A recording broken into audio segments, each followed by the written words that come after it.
దేవుని పరిశుద్ధ నామానికి స్తోత్రాలు. ఈ రోజున విలాప వాక్యముల గ్రంథము మొదటి అధ్యాయము. ఈ అధ్యాయములో 22 వచనాలున్నాయి. మొదటి వచనం: జనభరితమైన పట్టణము ఎట్లు ఏకాకి అయి దుఃఖాక్రాంతమాయెను, అది విధవరాలి వంటిదాయెను.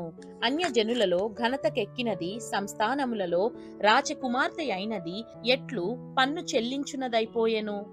రెండవ వచనం: రాత్రి అందు అది బహుగా ఏడ్చుచున్నది, కన్నీరు దాని చెంపల మీద కారుచున్నది. దాని విటకాండ్రందరిలో దాని నోదార్చువాడొకడునూ లేడు.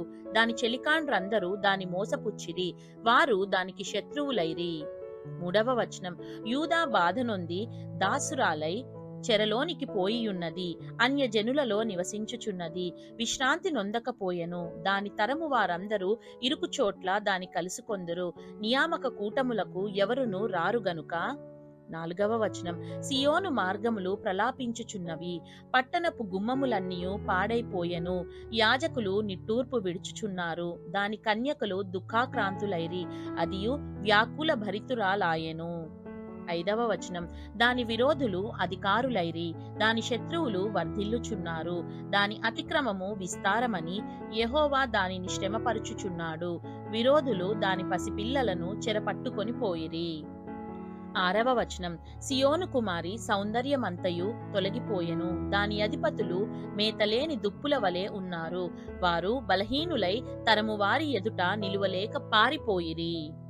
ఏడవ వచనం: యెరూషలేము పూర్వకాలమున తనకు కలిగిన శ్రేయస్సునంతటిని జ్ఞాపకము చేసుకొనుచున్నది, దానికి కలిగిన శ్రమానుభవ కాలమునందు సంచార దినములయందు సహాయము చేయువారెవరునూ లేక దాని జనము శత్రువు చేతిలో పడినప్పుడు విరోధులు దాని చూచి విశ్రాంతి దినములను బట్టి దానిని అపహాస్యము చేసిరి. ఎనిమిదవ వచనం: యెరూషలేము ఘోరమైన పాపము చేసెను, అందుచేతను అది అపవిత్రురాలాయెను, దాని ఘనపరిచిన వారందరూ దాని మానమును చూచి దాని తృణీకరించుదురు, అది నిట్టూర్పు విడుచుచు వెనుకకు తిరుగుచున్నది.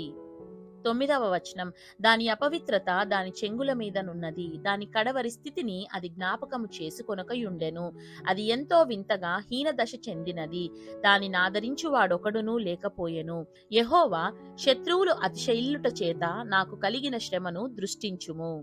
పదవ వచనం: దాని మనోహరమైన వస్తువులన్నీయు శత్రువుల చేతిలో చిక్కెను, నీ సమాజములో ప్రవేశింపకూడదని ఎవరిని గూర్చి ఆజ్ఞాపించితివో ఆ జనముల వారు దాని పరిశుద్ధ స్థలమున ప్రవేశించి యుండుట అది చూచుచూనే యున్నది.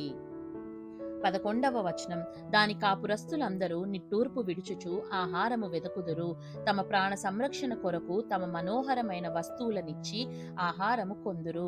యెహోవా, నేను నీచుడనైతిని, దృష్టించి చూడుము. 12వ వచనం: త్రోవను నడుచువారలారా, ఈలాగు జరుగుట చూడగా మీకు చింతలేదా? యెహోవా తన ప్రచండ కోప దినమున నాకు కలుగజేసిన శ్రమ వంటి శ్రమ మరి ఎవరికైనను కలిగినదో లేదో మీరు నిదానించి చూడుడి.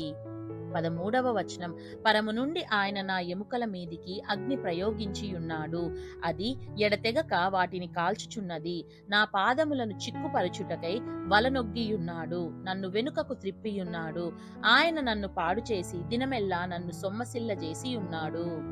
14వ వచనం: కాడి కట్టినట్లుగా తానే నా అపరాధములను నాకు కట్టియున్నాడు, అవి పైన వేయబడినవై నా మెడ మీదికెక్కెను, నా బలమును ఆయన బలహీనతగా చేసియున్నాడు, ప్రభువు శత్రువుల చేతికి నన్ను అప్పగించియున్నాడు, నేను వారి ఎదుట లేవలేకపోతిని.